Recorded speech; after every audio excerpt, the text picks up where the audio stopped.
Ju përshëndes të gjithëve nga kjo ore mes ditës këtu në Top Channel, kur do të nisim transmetimin ton maraton të Departamentit të lajmeve për emergjencën e koronavirusit në Shqipëri. Do të kemi hapësirë informacionet që vinë në rrugë zyrtare, por dhe informacionet që na i sjellin gazetarët tanë në terren. Në fakt janë 17 raste të reja me koronavirus janë regjistruar në 24 orët e fundit në vendin ton, 10 prej të cilëve janë këtu në Tiranë. 60 pacientë janë të shtruar në spitalet Covid në vendin ton. Lidhemi më tej me Alma Demirajn për të mësuar më shumë rreth bilancit për ditësimit sotëm, pra rreth gjendjes së koronavirusit në Shqipëri. Linja për ty, Alma. Përshëndetje Genta, me sa duket kemi patur një shtim të rasteve pozitiv me Covid-19 gjatë 24 orëve të fundit, pra janë 17 raste të reja, si duket nuk po i respektojmë siç duhet rregullat strikte të përcaktuara për parandalimin e transmetimit të virusit të ri. Megjithatë ka patur dhe raste që kanë kërkuar ndihmë mjekësore edhe në spitale, pasi në të dy spitalet Covid ka një numër të rritur pra të atyre që janë duke marrë trajtim mjekësor. Në shërbimin infektiv ku ndodhem janë 53 pacientë të cilët janë në kujdesin e mjekëve, janë 5 në terapi intensive dhe 2 janë me frymarrje të drejtuar, po kështu në Covid-2 në Shefqet Ndroqi janë shtuar pacientët atje, janë 7 pacientë që po marrin trajtim mjekësor dhe 4 me frymarrje të drejtuar. Genta, thirrja e Organizatës Botërore të Shëndetësisë ka qenë kujdes me lirimin e masave, pra ne kemi patur një lirim të këtyre masave dhe gjatë rrugës që un kam bërë për të ardhur në shërbimin infektiv duket si një ditë normale. Të gjithë kanë dalë, disa janë për shëtitje, disa duke bërë furnizimet e radhës dhe me sa duket ne nuk jemi shumë të kujdesshëm dhe kjo ka çuar dhe në shtimin e rasteve të reja me Covid-19. Dhe pikërisht do t'i shohim bashkë hapësirë edhe se si po zbatohen masat, Alma.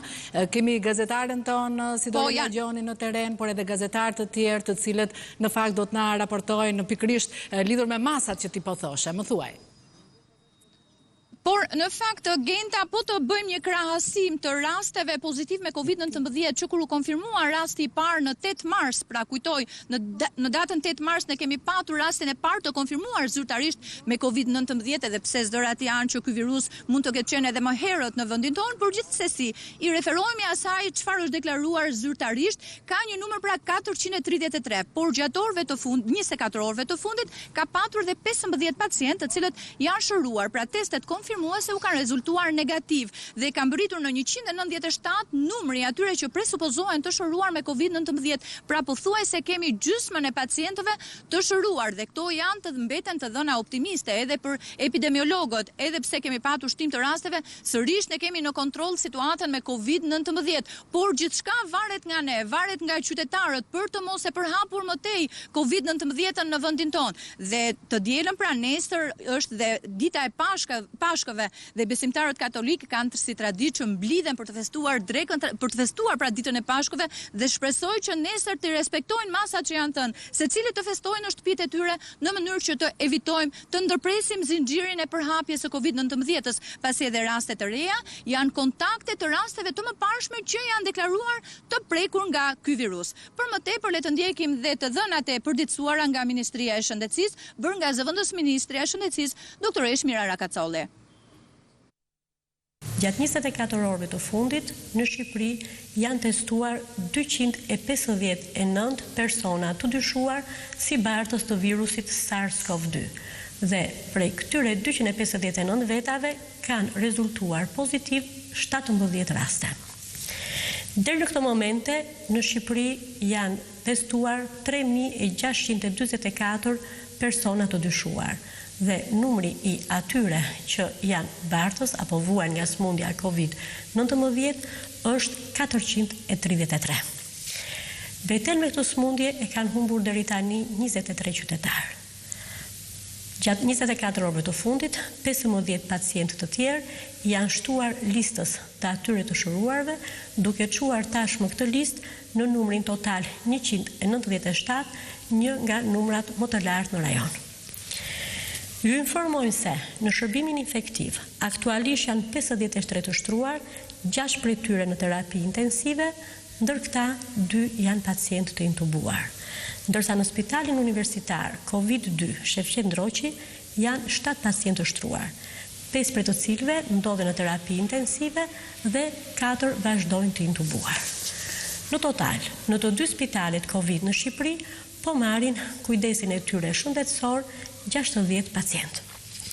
Harta të prekurve Covid-19 zgjerohet në Tiranë me 10 raste, në Shkodër me 3 raste, në Puk 1 rast, në Lush 1 rast, në Kruj 1 rast dhe Durrës 1 rast. Nga dje nuk kemi shtim të qyteteve të tjera të Shqipërisë. Shpërndera gjeografike është si më poshtë vijon.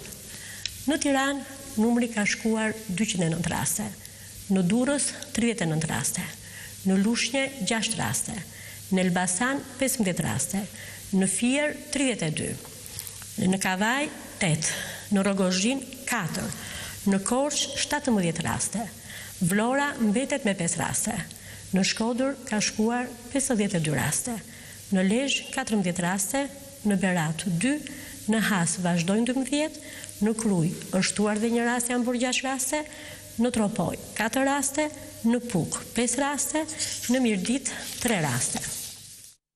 Ky ishte pra përditësimi i task forcës shëndetësisë, ajo çfarë autoritetet thonë gjithmonë më shumë me forcë është se pikërisht zbatimi i rregullave është ende shumë i domosdoshëm.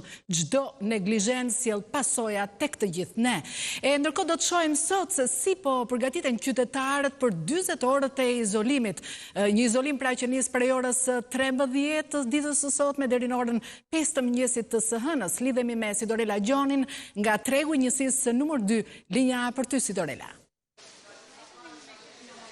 Mirëdita Agenta, për ta bërë sa më të lehtë për qytetarët, tregu i njësisë numër 2 takon tregu të frutave perimeve pranë shkollës së baletit. Është cilësuar si një nga Bashkia Tiranë, të faktën është cilësuar si një nga 2 tregjet bashkë me atë të kombinatit, më problematik sa i takon fluksit madh të qytetarëve. Megjithatë, momentalisht në këtë treg nuk është se ka ndonjë fluks të madh qytetarësh, kjo edhe për shkak të rregullave strikte që ka këtu. Ashtu si në tregun e kombinatit, edhe këtu, pra janë 2 tregjet e vetëm që kanë një tunel dezinfektimi.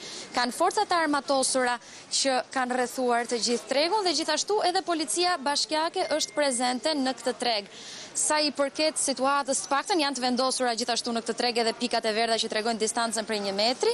E gjithashtu dua të theksoj se në këtë treg nuk është se ka fluks të madh, ashtu siç nuk kishte përpara një jave në tregun e kombinatit pasi u vendosën rregullat strikte.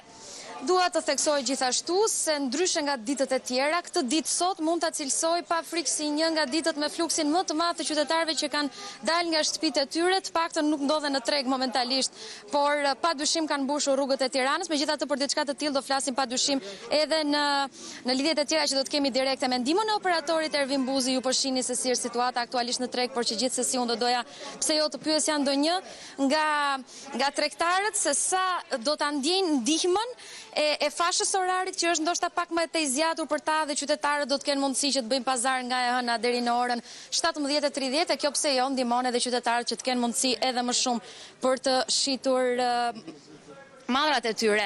Mendoni që ju ndihmon fakti që nga dita e hënë pazari do të kryhet deri në orën 17:30 do keni mundësi ndoshta të shisni më tepër mall? Po, me orar, po. Me orar. Ishte e nevojshme që të kishte një rregull kaq strikt në tregun tuaj, duke qenë se ka një tunel dezinfektimi? Kaq strikt, jo. Ju ka larguar, doni të thoni blerësit? Malli ka ikë kot. Është presh malli se nuk hyn blerësit. Po, e kuptoj.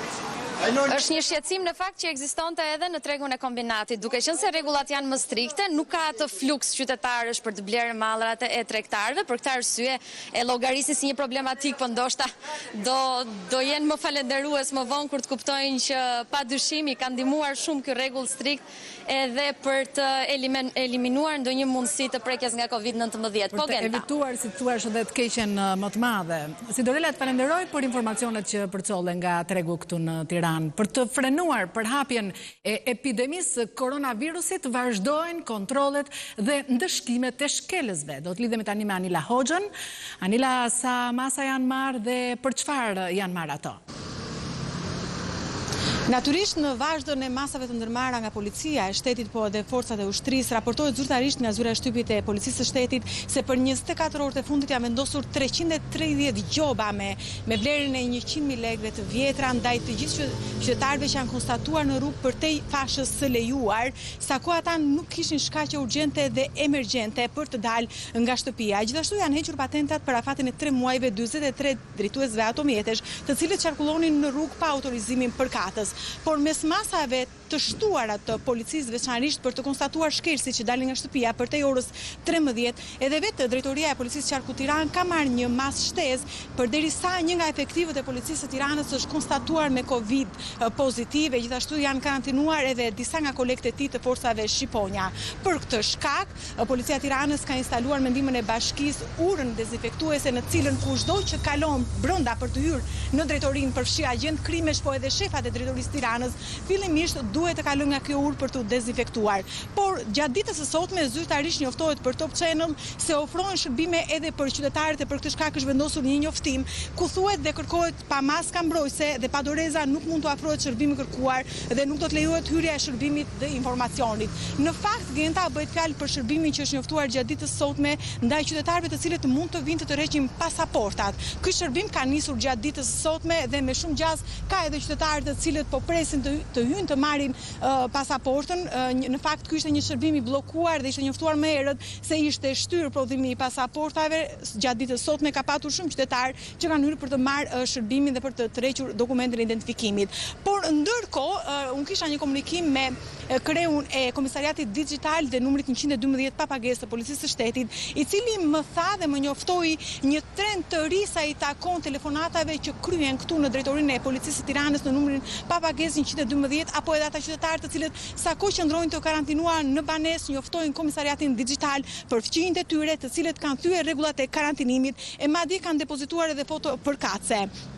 Kryekomisari zyrtari i Komisariatit Digital raporton për Top Channel se janë në total 250 njoftime në numrin pa pagesë 112 në cilën thuhet komshin njoftojnë se ka grumbullime njerëzish apo se fqinjtë e tyre kanë dalë nga shtëpia përtej orës 13. Nga ana tjetër janë njoftuar në 140 raste ka patur telefonata gjatë tyre jave të Covid-19, janë njoftuar dhe është kërkuar ndërhyrja e policisë pasi fqinji dhe komshiu po bënte zhurmë. Në të shumtën e rasteve, sikur se thon burimi jo zyrtare, bëhet fjalë për zhurma të natyrës muzike lart, një muzikë e cila në fakt disa prej komshinjve i ka bezdisur e për këtë shkak ata kanë njoftuar policinë. Por në total gjatë tyre jave të karantinimit, mbi 1 milion banor, thot shefi i Komisariatit Digital, kanë kërkuar 1 milion telefonata janë kryer në numrin pa pagesë 112 tonë drejtorinë e Tiranës, ku kërkojnë shërbime të ndryshme, por kërkojnë gjithashtu edhe informacione. Edhe qytetarët konkretisht sipas kryekomisarit të Digital kërkojnë informacion sa më poshtë. Kur janë fashat e orarit të sakta? Thot për Top Channel kryekomisar Klodian Bilushi, të cilin unë po e citoj sa komunikimi i tij ka qenë me Top Channel përmes një njoftimi me email. Kur janë fashat e orarit të sakta? A mund të ikit e prindrit që kam sëmundje? Më fal, do të shkojmë direkt tek ministri i Brendshëm Sander Lesha, i cili ka një komunikim direkt në këtë moment. E ndjekim. Se drejtuesit e bashkive të qarkut do ta vlerësojnë këtë hap të rëndësishëm si shenjë për kujdesje të posaçme dhe të një vlerësimi të veçantë që qeveria dhe Ministria e Brendshme ndjejnë përballë Shkodrës dhe përballë qytetarëve të saj. Me këtë rast, dua t'ju kërkoj të gjithë drejtuesve të bashkive në qarkun e Shkodrës, gjithë drejtuesve të partive politike, intelektualëve, medias, dhe gjithë atyre që Shkodrën e shohin si kryeqendrën e shumë vlerave shqiptare, që në këto momente të kalojnë në planën të dytë, shumë ndjeshmëri të vogla individuale apo partijake, për të fokusuar vetëm tek Shkodra, e cila është shumë herë më rëndësishme se sa të gjitha vogëlsitë që marrin nga një herë padrejtësisht vëmendje dhe energji të mëdha. Kryeministri Rama dhe qeveria shqiptare kanë besime të plotë se zoti Lamallari do ta kryej këtë detyrë me përgjegjësinë dhe cilësinë të lartë. Kryeministri dhe qeveria shqiptare kanë shumë plane e projekte ambicioze për Shkodrën. Por këtë nuk mungon as vizioni, as idetë, as programet, as projektet, madje as dhe burimet e nevojshme. Ajo që qeverisë i nevojitet më së shumti janë partneritetet e gjëra, bashkimi i energjive më të mira të shkodranëve dhe të shqiptarëve për Shkodrën, pasi ajo është aq e madhe dhe aq e rëndësishme sa ka nevojë për kontributin e të gjithë shqiptarëve. Duke e konsideruar këtë hap si një tjetër dorë të shtrirë për bashkëpunim në shërbim të interesave më të mira të Shkodrës dhe qytetarëve të saj, ftoj të gjithë aktorët që kanë apo ndjejnë përgjegjësi për fatet e këtij qyteti dhe këtij qarku të mbështesin dhe të bashkëpunojnë sinqerisht me zotin Lamallari në përballimin e gjendjes aktuale, por edhe përtej saj. Në të njëjtën kohë, i uroj zotit Lamallari suksese në këtë sfidë të re, plot përgjegjësi, në të cilën ai ka besimin e plotë të qeverisë, besimin tim dhe mbështetjen e të gjithë institucioneve. Faleminderit. Ishte pra Ministri i Brendshëm Sander Lesha, i cili sapo bëri me dije se emërohet zëvendës ministri Lamallari si prefekt i qytetit të Shkodrës, pikërisht në një kohë kur duket se qarku i Shkodrës e ka të nevojshme që të gjithë faktorët të mblidhen bashkë për të kaluar situatën. Ai e konsideron këtë një dorë të shtrirë për bashkëpunimin ndaj të gjithë aktorëve. Atje ne lidhemi sërish me Anila Hoxhën, e cila në këtë moment e vazhdon raportimin e saj lidhur me ndëshkimet e ndërmarra nga autoritetet policore këtë ditë. Po Anila. Pra, Genta, siç po thoshit, në fakt në qytetin e Shkodrës dua të shtoj këtu se gjatë tyre orëve të fundit kanë qenë prezente dhe forca të tjera të shtuara, sikurse drejtori i hetimit të krimeve të rënda zoti Tonin Vocaj, po dhe kreu i SHQBA-s, zoti Muhamet Rumbullaku, të cilët janë caktuar veç drejtorit të policisë të qarkut Tiranë janë caktuar gjatë tyre orëve të mbikëqyrjen shërbimet e policisë së Shkodrës, e përjedhime dhe punën e policisë së Shkodrës në vazhdon e masave kufizuese të repta, duhet thënë, të policisë për të ndërgjegjësuar qytetarët në mënyrë që ata të mos dalin nga shtëpia. Ndërkohë, nga komunikimi, sikurse e thash më herët, nga komunikimi që unë kisha me kreun e Komisariatit Digital, ai thot përmes emailit se kryesisht qytetarët në Komisariatin Digital, po edhe në numrin në 112 veç se informojnë për komshin që thyen karantinën apo ankohen për zhurmat e fqinjve të tyre, nga ana tjetër kërkojnë informacion dhe pyetjet kryesore, sikurse thot zoti Klodian Bilushi, që është kryekomisari i Komisariatit Digital, janë kur janë fashat e orareve të sakta. A mund të ikite prindrit se i kam sëmur, si të kthehemi nga shtetet e huaja kemi mbetur këtu? A mund na sqaroni edhe ju nëse këto simptoma që ne kemi janë simptoma të COVID-19, kur do hapen kufit? A ka një datë të saktë kur do dalim lirisht? Ndërkohë, siç kurse thuhet në rrugë zyrtare për Top Channel, fluksi më i madh i telefonatave nga 1 milion telefonata të kryera në numrin pa pagesë 112 këtu në drejtorinë e Tiranës, kanë lidhje me lëvizjen e personave, marrjen e lejeve, por edhe të atyre shtetasve që kanë probleme shëndetësore dhe kërkojnë të ikin drejt spitaleve, sikurse gratë shtatzana dhe probleme të tjera shëndetësore që nuk kanë lidhje me virusin COVID-19. Po ndërkohë Komisariati Digital njofton dhe kërkon ndihmën e qytetarëve dhe thotë si vijon. Qytetarët duhet të presin në linjë në mënyrë që të lidhen me operatorët e 112-s dhe jo ta mbyllin telefonin kur ju del sekretaria e 112-s. Kjo për shkak të fluksit të madh të telefonatave dhe komunikimet e gjata midis operatorit dhe qytetarit. Në fakt kjo është një kërkesë për ndihmë nga vetë Drejtoria e Policisë së Qarkut, sa ku gjendet në një fluks. Kujtoj këtu ndërkohë edhe një herë shifrat që unë raportova më herët, qytetarët kanë raportuar dhe kanë kërkuar ndihmën e policisë në qarkun e Tiranës për konflikte dhe mosmarrëveshje të çastit në 100 raste. Për zhurma dhe shqetësime nga komshiu, rreth 140 telefonate, ndërsa për ata që dalin pa autorizim dhe ndërkohë njoftojnë fqinjët apo persona që konstatojnë shkelje të tilla, janë konstatuar 250 telefonata të tilla.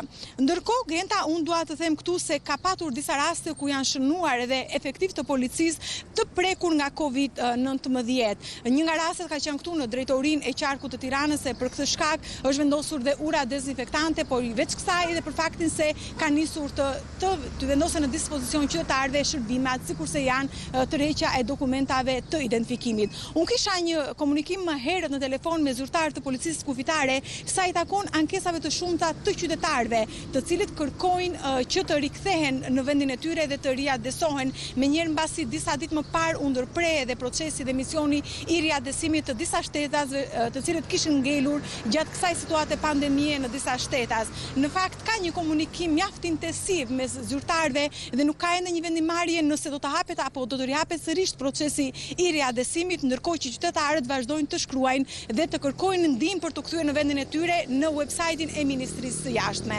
Po Genta. Po Anila, unë falenderoj për informacionet që përcolle. Deri tani në fakt në vijim të këtij transmetimi maratone do të mbetemi pikërisht tek çështja që Anila sapo e theksoi në fund, si të kthehemi nga shtetet e tjera në vendin tonë. Për këtë do të shkojmë menjëherë në një lidhje tjetër direkte në vijim për të informuar pra se çfarë do të ndodhi në ditët në vijim. Do të jemi me gazetaren ton Elda Menga. Janë oraret e reja që nisin nga e hëna bashkë me lejën që zgjatet 90 minuta. Do të na i detajoj pra kolegja Elda Menga në vijim çfarë ndodh javën tjetër, Elda. Po Genta, duke filluar nga mesdita e sotme, pra ora 13 dhe për 40 orët e ardhshme, shqiptarët do të jenë sërish në izolim të plot total deri mëngjesin e së hënës në orën 5.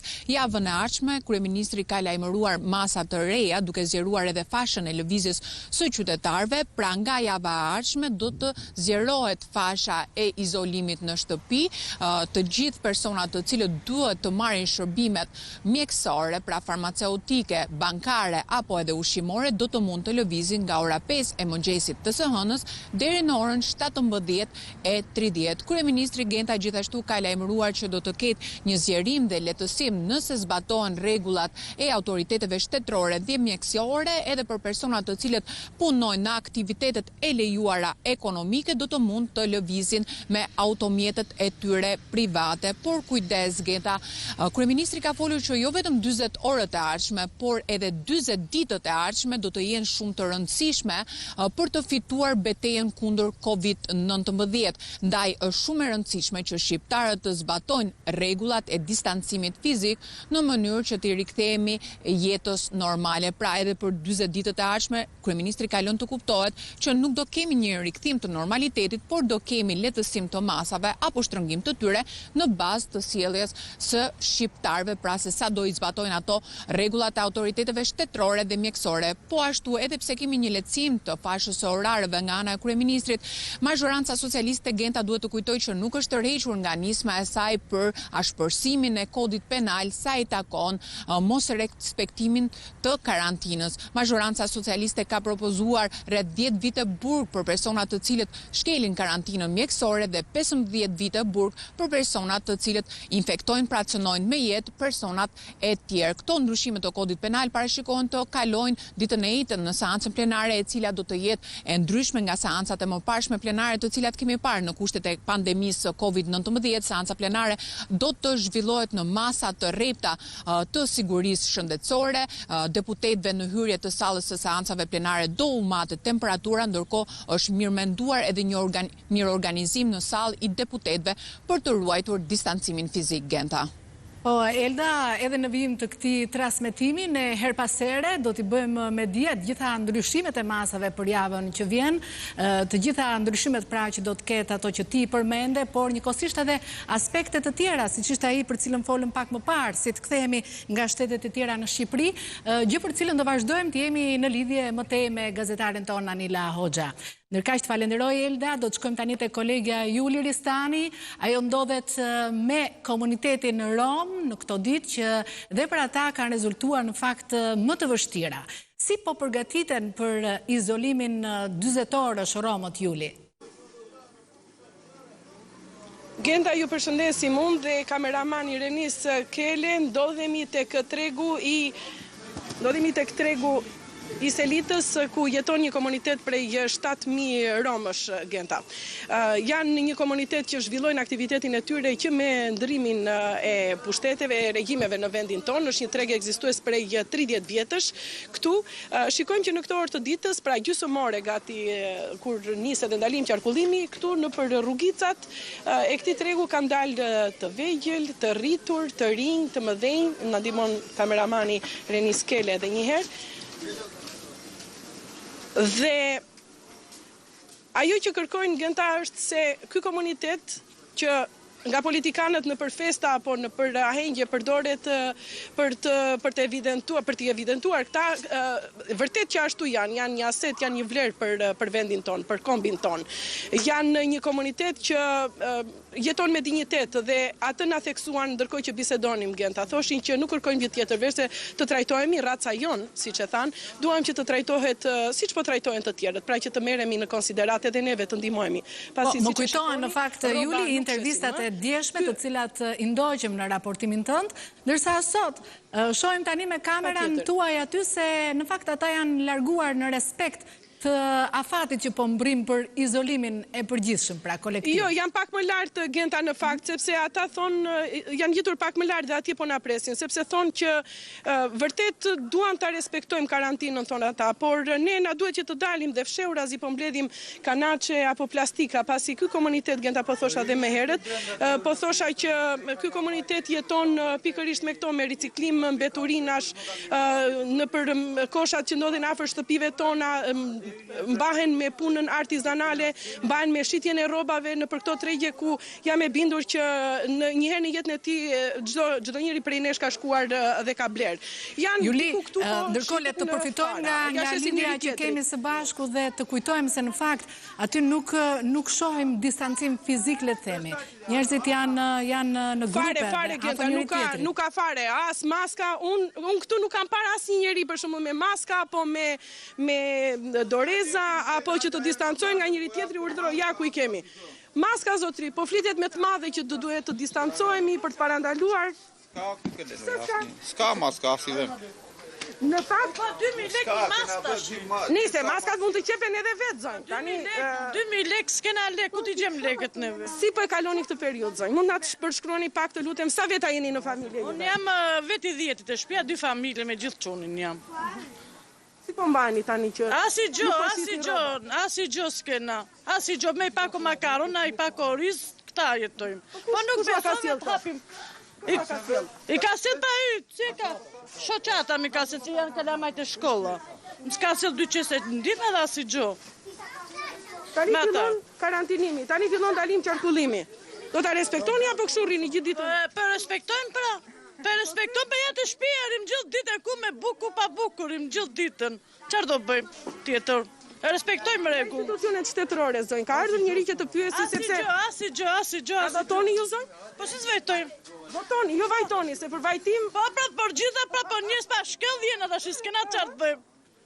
Votoni? Po. Pra, kur vjen puna për votën, vjen u agjende. Po tani, për të sjellë një ndim? Asi gjo s'na bëjnë, asi gjo, ja, tunet të shpia, ndimat e kalamajve që shkën në shkollë, s'ka. Po mirë, televizor shikoni për shembull që thonë që duhet të rini larg njëri tjetrit, distancë 1 metër. Po s'kena s'kam drita. Unë s'kam drita. Të distancuar. Këto kanë 4 vjet pa drita që e ka prerë shteti. 4 vjet janë. As kontratën s'po ja lidhin, as i gjë s'po ja lidh shteti.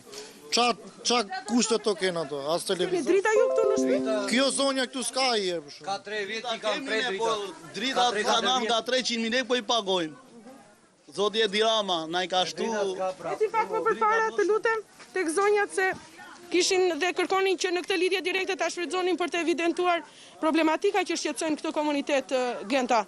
Siç e shikoni, pamjet e ofruara nga kameramani Renis Kele, urdhëroi ku i ke të gjithë. Vetëm Ardiani, një nga përfaqësuesit e komunitetit është me doreza dhe me maskë, vetëm atë pam dhe dje faktikisht. Ardian, çfarë ndodh këtu? Në këtë rrugicë të paktën, që është shumë e populluar. Çfarë të them unë, këtu s'ka nevojë për koment, e nderuar gazetare.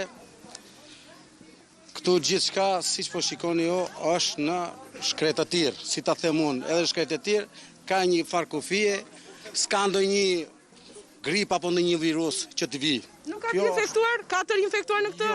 Fatmirësisht, jo, as pak, do zoti inshallah vazhdojnë. Nuk porueni në fakt? Jo.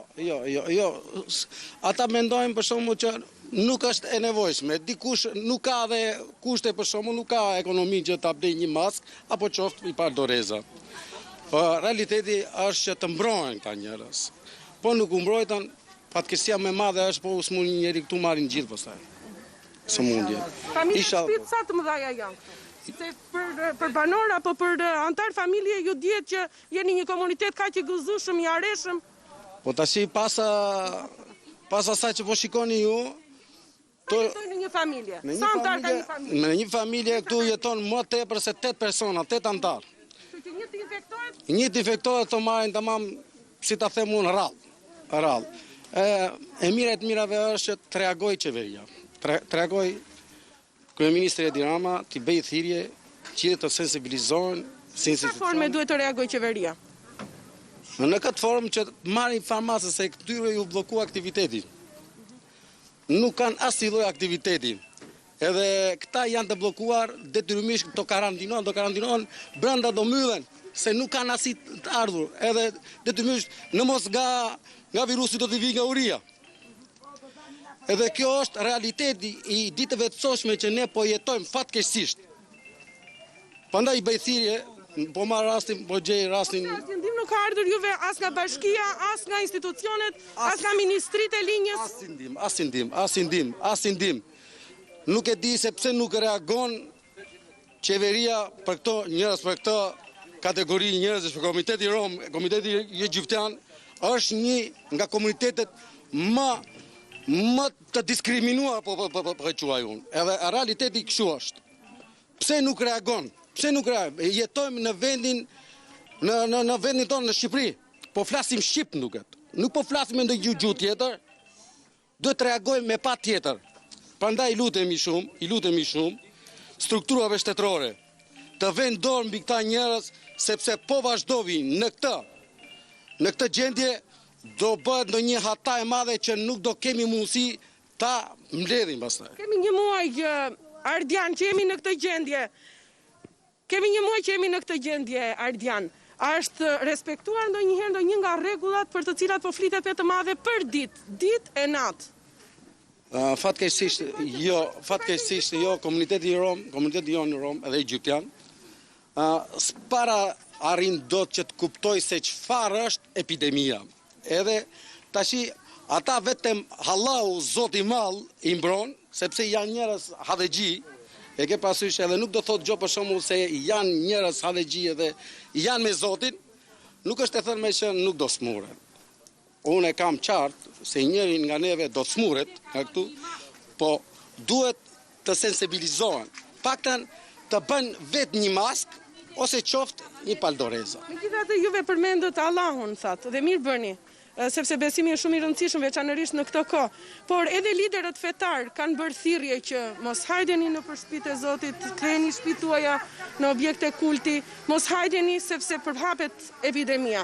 Kështu që juve si një njeri me peshë në komunitetin tuaj, mund të ndikoni, të filloni se madomendja se edhe sa ka zgjatur nuk do zgjas, por gjithsesi një lloj kujdesi. E kuptoj pyetjen tënde e nderuar Juli. Ne sigurisht nuk jemi forca policie, ne jemi Po që se do vi koha që nuk do vazhdoj kështu, kjo gjendje do stabilizohet kjo gjendje, edhe prapa njerëzit do vejnë për xhamia, se ne jemi një komunitet që ne besojmë shumë. Madomendja do filloni që ti respektoni pak nga pak, se tani ditën. Patjetër, s'ka ku të shkojë. Shpresojmë që kjo lidhje të vlej për diçka të mirë për komunitetin tuaj. Që të reagojë edhe qeveria, bashkia, sidomos strukturat shtetërore. Duhet vënë dorë në këtë komunitet. Faleminderit juve.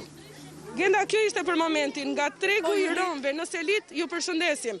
Gratë këtu ndërkohë janë mbledhur, kishin dhe ato 2 fjalë për t'i thënë. Ja njëra prej tyre që e intervistuam dje ishte me duart me miell, po gatuante për fëmijët e saj. Shkova mora këto makaronët.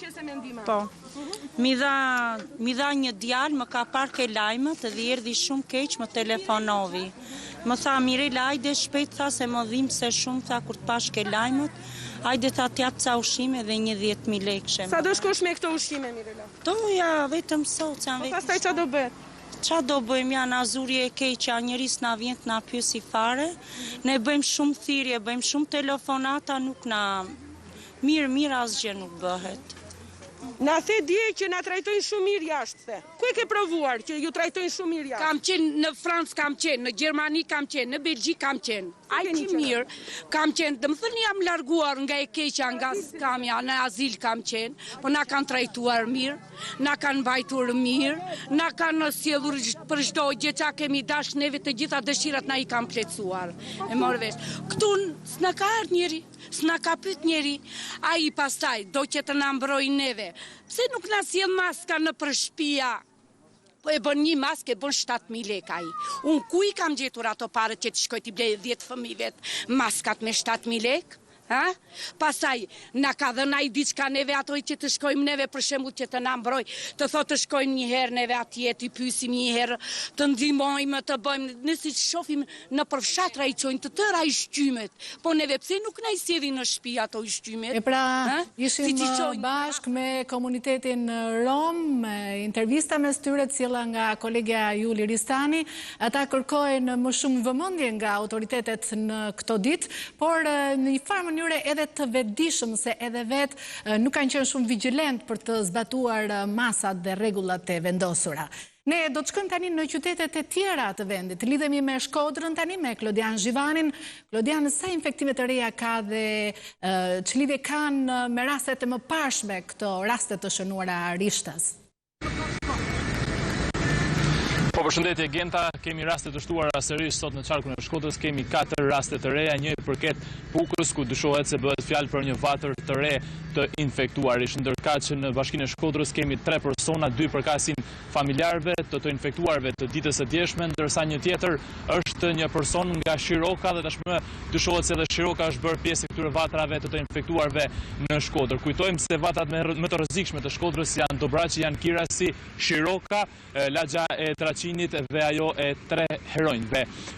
Lajmet e mira dhe situata më mirë paraqitet në Valldes, atje ku deri më tani kishim 6 persona të infektuar, por 5 janë shëruar, ndërsa një tjetër vjen akoma të jetë në kujdesin shëndetësor të mjekëve. Siç dihet tashmë edhe procedura ndaj të gjithë të infektuarve të rinj, pra 3 personave të fundit në Shkodër, mjekët kanë këshilluar të gjithë familjarët të qëndrojnë në karantinë, ndërka që nga momenti në moment priten edhe të kryen testimet ndaj familjarëve të tyre dhe personave të kontaktit.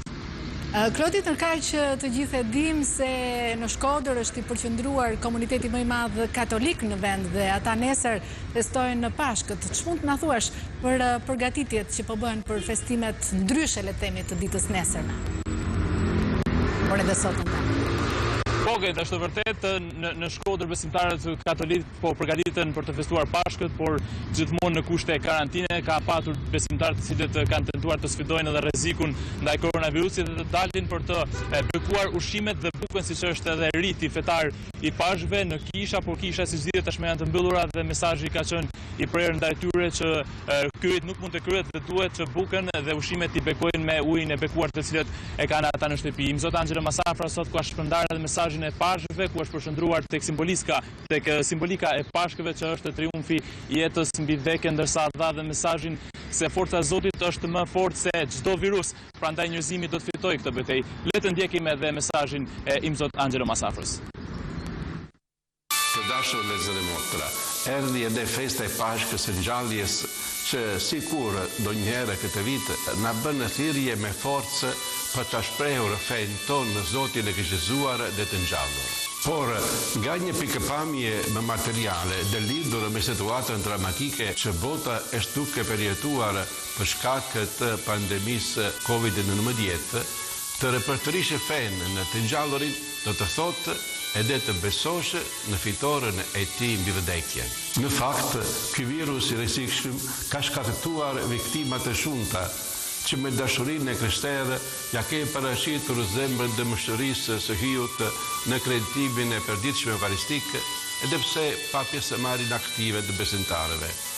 Me lutje personale dhe siç që ka ndodhur edhe tjetrukund me praninë guximtare të mestarëve te koka e atyre që po përfundonin në shtegëtimin e tyre toksor, duke u sumuar dhe duke vdekur edhe vetë ata. Kjo kreshme e dimshme dhe rritet e zhveshura të javës së madhe na kanë bindur se Krishti nuk na çeron për vdekjes fizike, por nëpërmjet të vdekjes atë të tij së para së gjithash, solidar me ne deri në fund, ka marrë pranë vetes jo vetëm jetën tonë, por edhe vdekjen tonë, dhe i ka dhënë asaj një vlerë të re, atë të ngjalljes. Dhe e mira është gjithë një e vetme rezultate i dashurisë.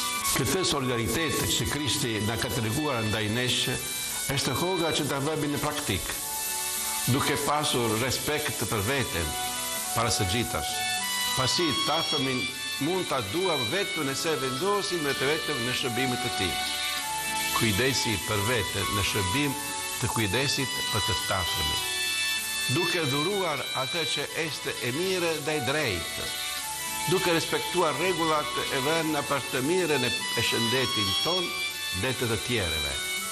Duke bërë thirrje aftësisë son krijuese për të jetuar mirë marrëdhëniet tona, sidomos tani që jemi të detyruar të jetojmë 24 orë në 24 me njëri tjetrin në shtëpi, duke përfituar për kësaj kohë mungese të detyruar aktiviteti, mund të njohim më mirë njëri tjetrin, mund të mësojmë artin e durimit bërë me dashuri, mund të zbulojmë të ai që është përkërë nesh aftësi e veçori që deri tani nuk i kemi pasur mundësin t'i vëmë re. Nuk mund të mos jemi mirënjohës për të gjithë ata që në forma të ndryshme e mundësitë e kufizuara kanë qenë e janë në shërbim të tejkalimit të kësaj pandemie.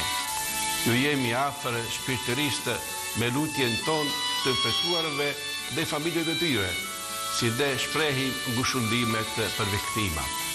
Guxim, pra, vëllezër e motra, guxim, të mos kurajohemi, po ta lëmë zemrën tonë që të ngrohet prej dritës së të ngjallurit. Ai na thotë, si në këngën e hyrjes së meshës së Pashkës, jam i ngjallur, jam gjithmonë me ty. Urime të gjithëve ju, vëllezër e motra, ju e të krishterë, katolik dhe ortodoks. I gjalluri na mbushtë me bekimin e tij dhe na dashtë dritën, forcën dhe kurajon për të esur gjithmonë përpara. Krishtu ngjall. Aleluja. Ky ishte pra mesazhi që dha Imzot Masafra për Pashkët katolike. Ndërkaq do të shkojmë në Lezhë, ku na pret Kristiana Pemaj. Po Kristiana, si është situata me infektimet dhe ndërkaq si po përgatitet atje komuniteti katolik për Pashkët? Genta, të përshëndes. Fatmirësisht ditët e fundit në qarkun e Lezhës nuk kemi patur raste të reja sa i takon infekcionit COVID-19. Në total, në të gjithë qarkun deri tani kemi 17 raste, ku lajmi i mirë është se disa prej tyre tashmë edhe janë shëruar. Duhet theksuar se gjatë paraditës sotme në rrugët e qytetit të Lezhës kemi patur në fakt një shtim të lëvizjeve qytetar, por edhe automjete. Kjo për vetë faktin se mbas orës 13 të ditës sotme deri në orën 5 të mëngjesit të ditës së hënë çdo gjë do të jetë e mbyllur, por edhe për festën e Pashkës. Qytetarët kanë dalë për të bërë shpenzime, për të pritur në mënyrën më të mirë dhe për të gëzuar kështu edhe festën e Pashkës. Këtë vit besimtarët e krishterë e festojnë festën e Pashkës, një ndër ngjarjet më të rëndësishme të kishës katolike, në një mënyrë krejt ndryshe. Festa e Pashkës këtë vit do festohet në karantinë. Besimtarët e krishterë do ta festojnë ata festën e Pashkës në për shtëpit e tyre për shkak të situatës së krijuar nga koronavirusi. Ndërsa do të ndjekin meshën e shejtë përmes transmetimeve online që ka mundësuar kisha katolike për të qenë sa më pranë besimtarëve të tyre. Vetë festa e Pashkës do të thotë ringjallje, do të thotë shpresë, dhe shpresa është ajo që në këta ditë kemi nevojë, shpresë se do ta kalojmë këtë situatë dhe të rikthehemi sa më parë jetës normale. Po Genta. Po, Kristiana, dhe së bashku përfitojmë në fakt edhe nga kjo lidhje, t'i urojmë të gjithë besimtarët katolik të mos dorëzohen sigurisht për të gjetur forca edhe për të përfituar edhe nga festa e Pashkëve, për të qenë edhe më solidar, më të lidhur me njëri tjetrin, të tregojmë të ndjeshëm, për të ndihmuar njëri tjetrin, për të shpresuar se ditë më të mira do të vinë. Ndërkaq ne do të shohim se çfarë po ndodh në qytetin e Durrësit. Na pret atje kolegja Vali Qyrfyçi. Vali, përshëndetje, linja për ty. Përshëndetje Genta. Në fakt sot ka qenë një ditë e zakonshme në lëvizje, qarkullimi i automjeteve dhe qytetarëve, ka qenë plot gjallëri, ndërkohë që të gjithë po nxitojnë për të mbyllur në shtëpi pasi kanë bërë pazaret për të përballuar 40 orët e izolimit që do të nisin pas pak. Dhe me sa duket në këtë ditë të zakonshme ka ndikuar edhe zgjerimi i fashës orare që do të hyjë në fuqi nga e hëna, por qytetarët e kanë marrë këtë mesazh si një le të themi liberalizim të lëvizjes dhe kanë shfrytzuar atë, por edhe kohën e bukur, është një kohë shumë e bukur, e ngrohtë, me diell, dhe qytetarët e kanë shfrytzuar për të lëvizur. Ju mund të shihni edhe pas me lëvizjen, ne jemi në një nga kryqëzimet e qytetit të Durrësit në hyrje të bulevardit Tyra dhe lëvizjet tashmë kanë rënë disi, pasi njerëzit po kthehen brenda në shtëpi për të qëndruar në orët e tyre të izolimit dhe për të rinisur të hënën gjithçka nga e para, por me më shumë mundësi për të lëvizur dhe për të kryer detyrimet e tyre, por edhe për t'u rikthyer disi punës për ata që janë mbyllur në shtëpi dhe kanë punuar me orë të reduktuara. Gjithsesi, ajo që unë doja të thoja është se po Genta. Jo, nuk desha të ndërpres, mund ta vazhdosh mendimin tënd, bisedojmë bashkë. Okej. Unë doja të thoja edhe se mbrëmjen e kaluar 138 persona, kryesisht rezident shqiptar në Itali, por edhe shtetas italian që ishin bllokuar këto 5 javë këtu pas mbylljes së kufive, kanë mundur të udhtojnë drejt Italisë me një nga tragetet e linjës Durrës-Bari dhe kanë vritur pranë banesave të tyre, por më parë ato kanë vritur në Itali në fakt, por më parë do t'i nënshtrohen karantinimit dhe më pas hyrjes në shtëpitë e tyre, pasi duhet t'i nënshtrohen kësaj procedure që tashmë është kthyer në një normalitet për çdo që lëviz. Po Vali, dhe me qenë se jemi pikërisht në prag të orarit të fillimit të izolimit të përgjithshëm, shpresojmë që ndërgjegjësimi të jetë në nivelin e duhur edhe në qytetin e Durrësit. Ne do shkojmë tani në Elbasan dhe do të lidhemi me Bruna Korçykun. Bruna, përshëndetje, a ka infektime të reja në qytet, sidomos pas shqetësimeve të fundit që ke përcjell në lidhje direkte këto ditë? Përshëndetje, nga 19 monstra që janë dërguar për të analizuar në 24 orët e fundit, fatmirësisht 19 kanë rezultuar negative, është një ditë e qetë në këtë drejtim, por duket se nuk është një ditë e qetë për sa i përket televizjeve në qytet, edhe pse ora po shkon 13, qytetarët duket se po shijojnë një ditë të bukur pranverore plot me diell, a thua sikur nuk po jetojmë në një qytet që ka 15 të prekur aktualisht dhe pjesa më e madhe e tyre vetëm për shkak të shkeljes së rregullave. Janë vërejtur gjithashtu grumbullime në për dyqane apo markete, kjo në prag të çdo mbyllje 40 orësh gati të karantinës deri në ditën e hënë. Por ajo që duket këtu janë plot lëvizje dhe kur kjo është situata në qendër të qytetit, mendoni pak periferit. Do të ishte momenti që policia të mos mjaftohesh vetëm me këshillime të qytetarëve dhe kjo jo vetëm për pjesën kryesore që është rreziku me të cilën përballemi, por edhe për shkak të një korrektësie që duhet të tregojmë ndaj asaj pjese të tjetër të qytetarëve që sot zbaton rregullat dhe qëndron në shtëpi. Duhet të thënë që nuk ka kryesisht të moshuar në rrugë, po ka grupime të rinj. Bruna, dje na raportove për një restorant i cili duke qëndruar i hapur, duke thyer rregullat në fakt, aty ku shkonin punonjës të gjykatës aty pranë, por edhe të policisë, pra drejtorisë policisë qytetit, vure se ishin konstatuar të infektuar, pra si pasojë e mosbatimit të rregullave. Si është situata aty sot, por edhe në vende të tjera, në lokale të tjera publike? Siç e kemi raportuar edhe dje, në ato lokal, fakti që ai lokal qëndronte i hapur shkaktoi prekjen e 10 personave. Pra duke marrë parasysh që në Elbasan janë 15 të infektuar gjithsej, 10 persona janë infektuar pikërisht në ato lokal, duke përfshirë edhe familjet e tyre më pas këta persona. Ndërkohë dje, një tjetër lokal u identifikua i hapur në kundërshtim me rregullat, ndërsa rasti ju referua policisë për marrjen e masave qoftë ndaj biznesit që qëndronte i hapur, por qoftë edhe ndaj klientëve të tij. Ndërkohë nga ana tjetër duket se situata paraqitet po kaq shqetësuese edhe në fshatra. Pra ka lokale në fshatra të cilët vazhdojnë të qëndrojnë të hapura, ndoshta për faktin se këtu kontrolli është edhe më i vogël për sa i përket fshatrave.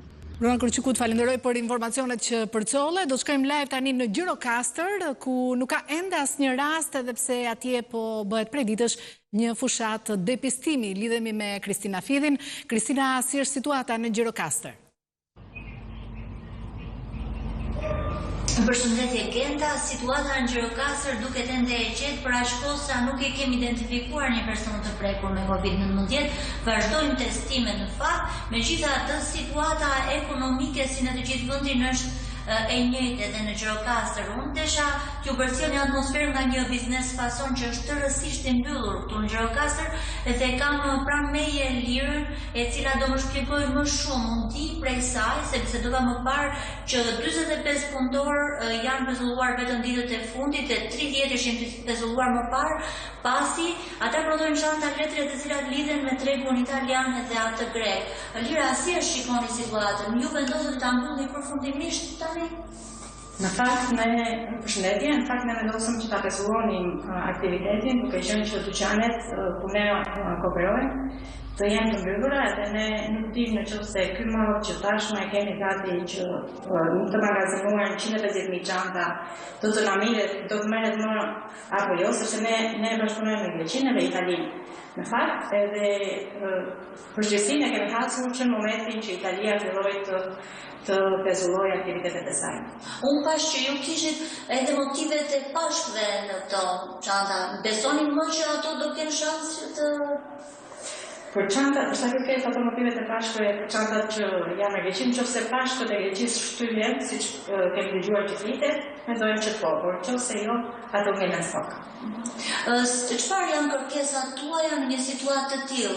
Unë di që bizneset tjerë fason ende vijojnë, punojnë, por ju jeni në kushte mbasi është specifike që janë tërësisht të mbyllur. Cilat janë kërkesat? Çfarë kërkesa ekonomike ju lindin? Kërkesat tona ekonomike, ne tashmë ja kemi paraqitur edhe qeverisë si shoqëri fason, por që janë mbi të gjitha ne duam që punonjësit tanë të paguhen me një farë forme, por ne po presim me padurim paketën e zgjeruar që do të nxjerrë qeveria, dhe besojmë që aty do të jemi përfshirë ashtu siç duhet për punonjësit tanë. Për problematika tona të biznesit, mendojmë që me kohën do t'i shërojmë. Si e shikoni të ardhmen? Keni të pak optimizëm, apo si gjithë sektori në fakt problemi është goxha i thellë? Unë nga natyra në fakt jam optimiste dhe nuk mund ta shoh dot me negativitet situatën. Është një kohë lufte, është një kohë e keqe që po e kalojmë. Besoj që do ketë vështirësitë e veta, por themin që do ta kalojmë me sukses dhe mendoj që do të rikthehemi sërish në punë. Faleminderit, Lira. Genta, ishim nga një biznes fason, për të tjera informacione në fakt ndoshta do t'ju përcjellim më pas. Faleminderit Kristina nga Gjirokastra, faleminderit për raportin lidhur me pasojat në fasoneri, ndërkaq që në Vlorë do të shkojmë tani ku në radhim vazhdon peshkimi. Kemi në linjë Sherif Durmishin. Zoti Durmishi, si ka ndryshuar peshkimi në këto kohë pandemie? Përshëndetje. Dhe sektori i peshkimit, si shumë sektor të tjerë, kanë pasur problemet e tij, por në marrëveshje me njëri tjetrin, sasi e varkave që ne disponojmë, kemi rakorduar me njëri tjetrin një efekt mbijetese. Më dhënë dalim çdo ditë nga 2 varka me qëllim për të pasur aq sasi peshku që tregu kërkon. Tregu kuptohet që është i rënd shumë, dhe efektet janë lokalet që nuk punojnë, kuptohet, por dhe lëvizja që është një pjesë e madhe. Krahas kësaj, sektori i peshkimit, kemi pasur mundësinë e marrjes së lejes së menjëhershme në sistemin online, duke paraqitur NIPT-in dhe sektorin që operojmë. Por do të shtoja që sektori i peshkimit është një sektor i vështirë dhe në mbijetesën e tij ka dhe nevojën e orarit të zgjatur, sepse është një profesion pa orar. Por duke qenë dhe rasti në fjalë në situatën që jemi, e mirë kuptojmë por marr parasysh që sektori i peshkimit është një distancohen njerëzit dhe nuk janë vetë profili punës, krijon një mundësi distancimi midis njëri tjetrit dhe nuk përbën rrezikun e Zoti Dormishi, a ka shitje realisht, se kjo është ajo që ju ndihmon në mënyrë direkte ju? Po, shitja njerëzit gjatë orarit që është e mundshme vinë dhe frekuentojnë, domethënë sepse është një mall i nevojsh, është nevojë etike dhe peshku si çdo sektor ushqimor tjetër është jetike dhe konsumatorët vinë e blejnë.